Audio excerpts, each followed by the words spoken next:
बिहार में कांग्रेस जिद पर अड़ गई है। 70 सीटों से कम पर मानने को तैयार नहीं है। ना ही तेजस्वी यादव को सीएम का चेहरा घोषित कर रही है और मुस्लिम बहुल सीमांचल की सीटों पर किसी भी कीमत पर समझौता करने को तैयार नहीं है। और महागठबंधन की इसी उलझन में प्रियंका गांधी एंट्री मार रही हैं। प्रियंका गांधी ने जैसे अखिलेश यादव के साथ बात बनाई थी, क्या तेजस्वी यादव के साथ भी बात बन पाएगी, ये देखने वाली बात होगी। उधर कांग्रेस ने ओवैसी को गठबंधन में शामिल करने को लेकर अपना पल्ला तो झाड़ लिया, लेकिन लालू यादव और तेजस्वी यादव की मुश्किलें बढ़ा दी हैं। दरअसल बिहार चुनाव को लेकर कांग्रेस की पूरी रणनीति तेजस्वी यादव के लिए बड़ा सिरदर्द बनती जा रही है। सबसे पहले सीट शेयरिंग की जंग जो चल रही है उस पर एक नजर डालते हैं तो महागठबंधन में सीटों का बंटवारा फंसा हुआ है। कांग्रेस ने दिल्ली में अपनी बड़ी बैठक बुलाई जिसमें साफ कर दिया कि 70 सीटों से कम पर समझौता नहीं होगा।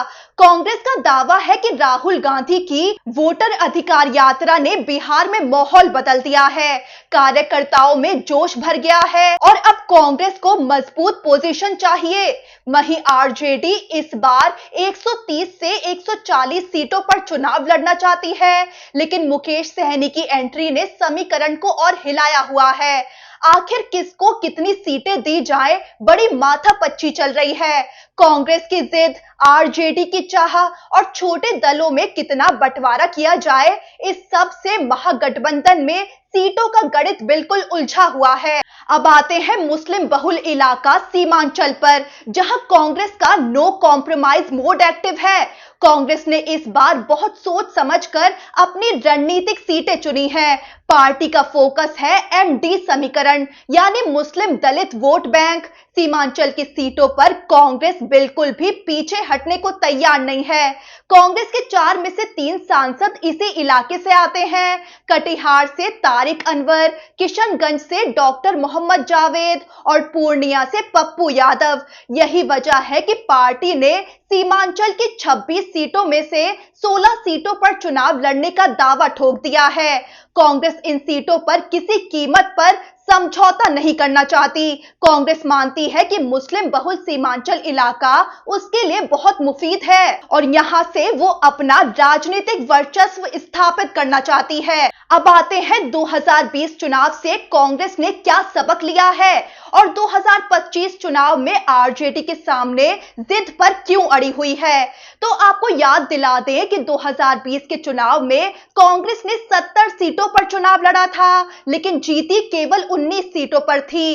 कई जगह तो जमानत तक जब्त हो गई थी। लेकिन कांग्रेस बड़ा दावा ये कर रही है कि 2020 में आरजेडी ने उसे ऐसी सीटें दी थी जो पहले से ही एनडीए का गढ़ थी। यहां तक कि 45 सीटें ऐसी दी गई थी जिन्हें कांग्रेस ने पिछले 4 चुनावों में कभी नहीं जीता था। यानी कांग्रेस का एक तरह से कहना है कि आरजेडी ने खुद अपने लिए आसान सीटें रख ली थी और कांग्रेस को मुश्किल वाले मैदान में उतार दिया था। और यही वजह है कि अब इस बार कांग्रेस इस गलती को दोहराना नहीं चाहती है। अब वो सिर्फ विनिंग सीटों पर चुनाव लड़ना चाहती है। कांग्रेस तो ये भी कह रही है कि जरूरत पड़ी तो 70 सीटों के बजाय 55 से 60 सीटों पर भी लड़ लेगी, लेकिन शर्त यह है कि सीटें उसके जीतने लायक दी जाएं। अब बात करते हैं प्रियंका गांधी की एंट्री की। तो दिल्ली की बैठकों के बाद अब कांग्रेस ने बिहार में बड़ा दांव खेलने का फैसला किया है। सीट शेयरिंग की जटिलता और गठबंधन के अंदर की तनातनी देखते हुए प्रियंका गांधी मोर्चा संभालने वाली हैं। आपको बता दें कि इससे पहले प्रियंका गांधी ने उत्तर प्रदेश में अखिलेश यादव के साथ सीट शेयरिंग का फॉर्मूला सेट किया था। अब वही भूमिका वो बिहार में निभाने जा रही हैं। मल्लिकार्जुन खड़गे, राहुल गांधी और प्रियंका गांधी बिहार दौरे पर आने वाले हैं। इस बार कांग्रेस का टारगेट वो जिले होंगे जहां वोटर अधिकार यात्रा पहुंच नहीं पाई थी। इसी दौरे के दौरान सीट शेयरिंग पर भी बातचीत आगे बढ़ेगी। अब बात करते हैं कांग्रेस के सीएम फेस पर बनाए सस्पेंस की। महागठबंधन की सबसे बड़ी पेचीदगी है मुख्यमंत्री का चेहरा। एक तरफ आरजेडी साफ साफ तेजस्वी यादव को सीएम कैंडिडेट प्रोजेक्ट करती आ रही है, लेकिन कांग्रेस ने शुरू से इस मुद्दे पर रहस्य बनाया हुआ है।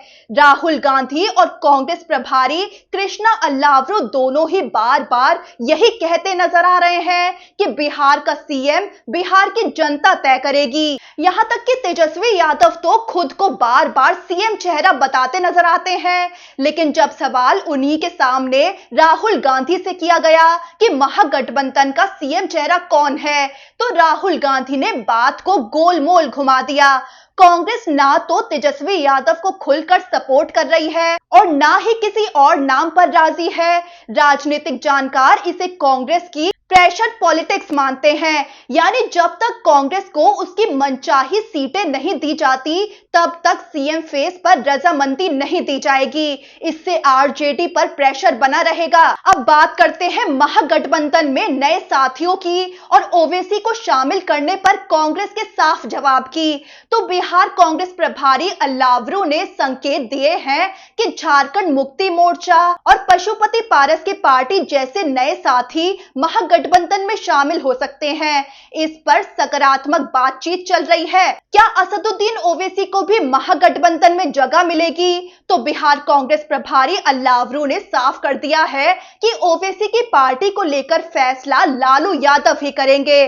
कांग्रेस का इससे कोई लेना देना नहीं है। दरअसल ओवैसी की पार्टी एआईएमआईएम ने लालू यादव को ही पत्र लिखा था जिसमें महागठबंधन में शामिल होने की इच्छा जाहिर की गई थी। उधर आरजेडी पहले ही कह चुकी है कि ओवैसी को गठबंधन में जगह नहीं मिलेगी। तो साफ है कि अब अगर मुस्लिम वोटों का एआईएमआईएम और महागठबंधन के बीच बिखराव होता है तो ओवैसी और कांग्रेस आरजेडी को कसूरवार ठहरा सकते हैं कि आरजेडी चाहती तो ऐसा ना होता, लेकिन आरजेडी ने एआईएमआईएम को महागठबंधन में साथ नहीं लिया। अब आते हैं महागठबंधन के घोषणा पत्र पर। तो कांग्रेस ने यह साफ कर दिया है कि इस बार वो अपना अलग घोषणा पत्र नहीं निकालेगी। महागठबंधन की तरफ से एक संयुक्त मैनिफेस्टो आएगा। इसके साथ ही कांग्रेस पूरे बिहार में हर घर अधिकार यात्रा निकालेगी। इस यात्रा के जरिए मैनिफेस्टो के वादों को हर गांव हर घर तक पहुंचाने का प्लान है। बिहार का चुनावी महायुद्ध लगातार चरम पर जा रहा है और ये चुनाव ना तो एनडीए और ना ही महागठबंधन के लिए आसान रहने वाला है।